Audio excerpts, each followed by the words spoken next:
Aman Shah, one cent thief, the smart criminal who stole cents and blew up entire Malaysians' mind. You must have heard the proverb, light gains make a heavy purse, back in your school days. Well, at that time, that have seemed ridiculous to you. But what if I tell you that there's someone who took this proverb seriously and started stealing sand to start an empire of his own? I know you burning curiosity asking for the entire backstory for that. So let's time travel back to 1990. Now let's get right into the video and investigate the crime scene of Aman Shah, aka One Cent Thief. It was a day like every other day at HAKIMI Bank. Phones were ringing, there were long queues of clients waiting for their turn, and cashiers and officers doing their best to provide perfect financial services to the impatient clients. Some people were chattering over last night's news, and in between all that, there was a person who was busy with his computer screen. He seemed to be in his mid-20s. He was recently hired by the bank management as a finance specialist. The bank knew there were a tough competition with the rivals because the newly founded digital banking system. They didn't want to fail because they had a splendid repute in financial circle in Kuala Lumpur. So they wanted excellent minds to be fully trained according to the needs of digital banking. The boss looked at all people who could be a possible fit for a digital training and finding something special in the young man who's silently working on his screen. I got it, he's going to be the one, said the boss to herself, and from there, the life of this 25 years old guy changed forever. That was an early 1990 that Aman Shah was sent on digital banking-based training from his bank. Senior executives of bank were fully confident of his skills and knew that he was going to bring out the best results for the bank with his skills.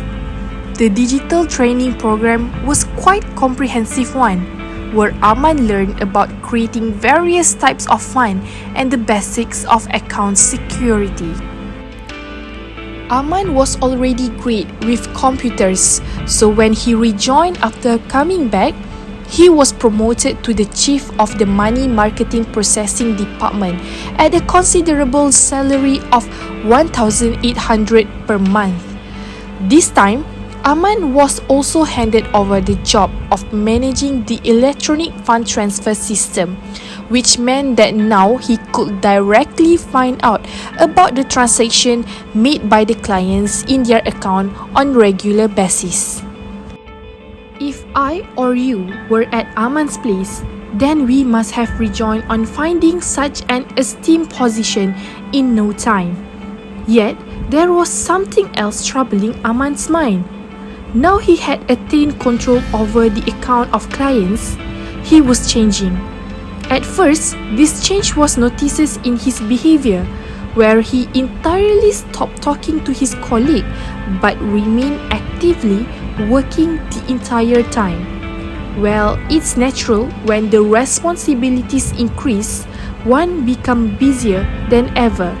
But Aman's brain was just starting to think of the bigger plans. The 1 cent plan. I am securing the accounts of every single person over here with my skills. So why don't I deserve to get a cent from all of them exchange for that? Aman asked himself and thought about rewarding himself the upcoming days. Aman started developing a central transfer service and connected his bank accounts with that.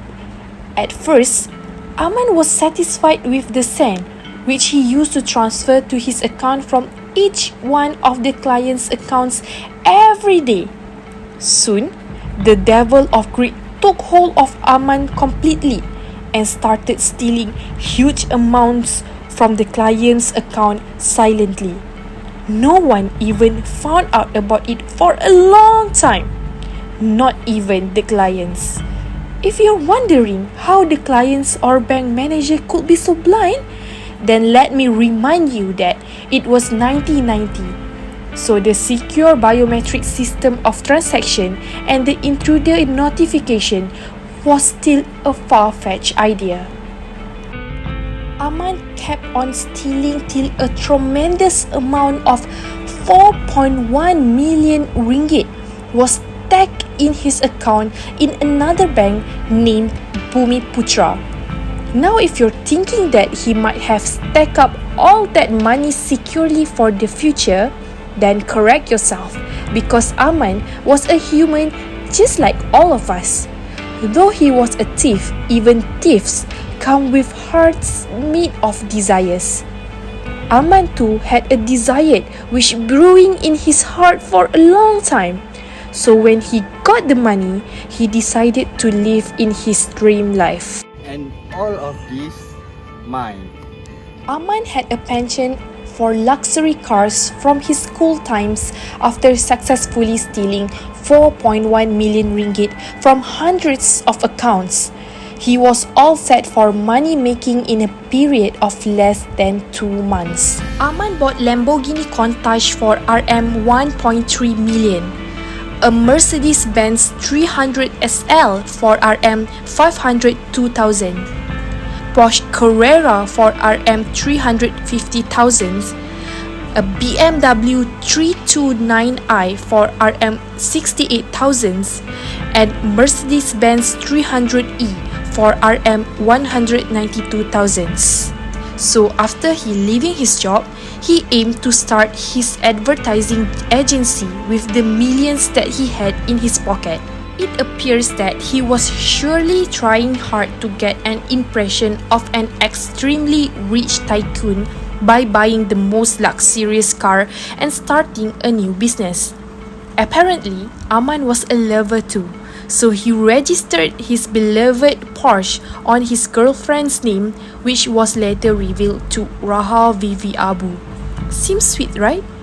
But don't get too excited, because Aman way too clever.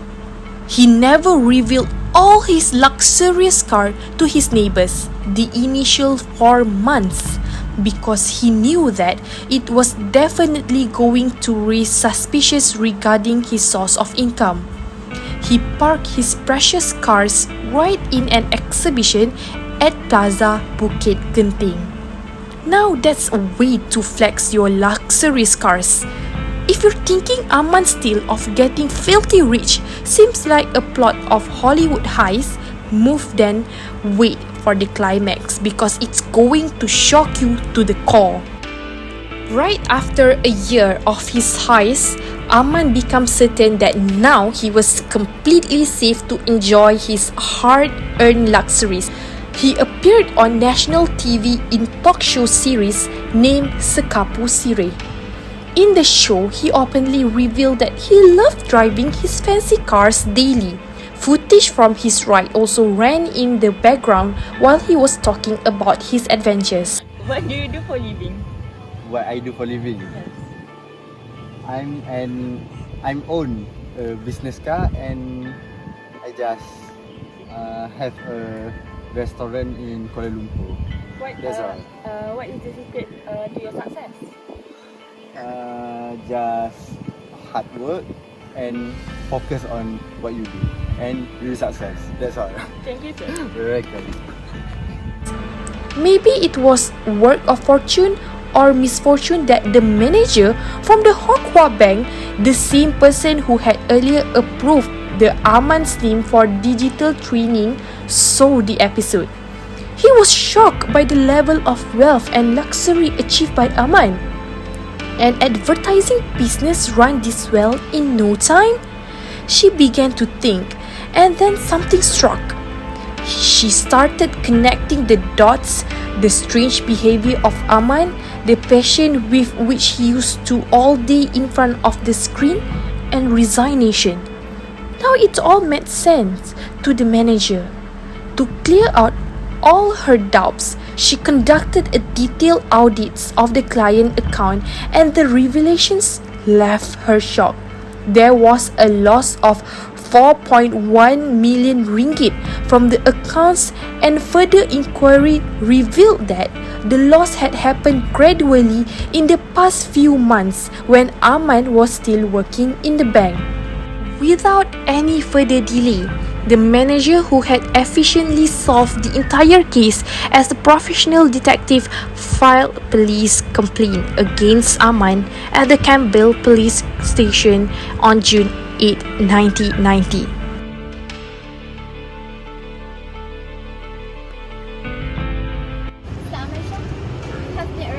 The police became highly active and arrested him from his newly bought apartment, Bangsa, in few days.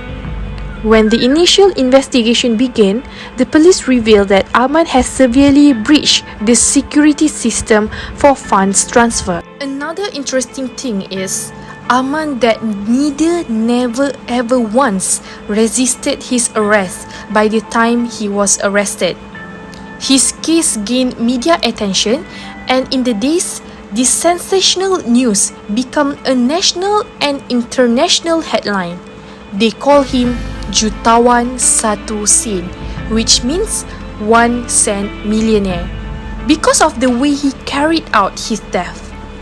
His trial ran up for 9 months, and on his 26th birthday, he was sent into 5 years imprisonment because of his inability to pay his bill, which needed a payment of Rm2 million.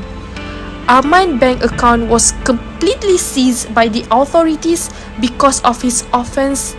Hence, he had no other way out but to accept the sentence.